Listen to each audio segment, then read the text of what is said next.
വഖഫ് ഭീകരതയ്ക്കെതിരെ ഹിന്ദു ഐക്യവേദി കൊല്ലം കരുനാഗപ്പള്ളിയിൽ ജനജാഗ്രത സദസ്സ് സംഘടിപ്പിച്ചു. റിട്ടയർഡ് ജില്ലാ ജഡ്ജ് എസ് സോമൻ ജനജാഗ്രത സദസ്സ് ഉദ്ഘാടനം ചെയ്തു. ഹിന്ദു ഐക്യവേദി സംസ്ഥാന ജനറൽ സെക്രട്ടറി കെ.പി. ഹരിദാസ് മുഖ്യപ്രഭാഷണം നടത്തി. ഹിന്ദു ഐക്യവേദി കരുനാഗപ്പള്ളി താലൂക്ക് പ്രസിഡന്റ് തുറയിൽകുന്ന് വിജയകുമാർ അധ്യക്ഷത വഹിച്ച യോഗത്തിൽ കൊല്ലം അതിരൂപത father Romans Antony, Thekkedam Sudarsanan, Thazhava Sahadevan, R Mohanan, advocate P K. Sudheer തുടങ്ങിയവർ സംസാരിച്ചു.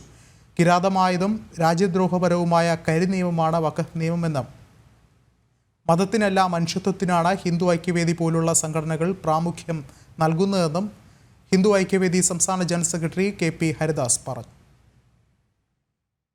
കരിനിയമത്തിനെതിരെ, കിരാത നിയമത്തിനെതിരെ, രാജ്യദ്രോഹപരമായ നിയമത്തിന് എതിരെയാണ് ഈ നാട്ടിലെ ബഹുഭൂരിപക്ഷം ജനങ്ങളും ഈ മുനമ്പത്തെ ജനങ്ങൾക്ക് പിന്തുണ കൊടുത്തുകൊണ്ട് ഇന്ന് രംഗത്ത് വന്നിരിക്കുന്നത്.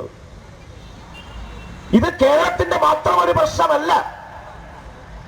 ഇത് കർണാടകത്തിൽ പ്രശ്നമാണ്, തമിഴ്നാട്ടിൽ പ്രശ്നമാണ്, ആന്ധ്രയിൽ പ്രശ്നമാണ്, തെലങ്കാനയിൽ പ്രശ്നമാണ്, മഹാരാഷ്ട്രയിൽ പ്രശ്നമാണ്, ബീഹാറിൽ, ഉത്തർപ്രദേശിൽ, ഡൽഹിയിൽ എവിടെയും ഇത് പ്രശ്നമാണ്.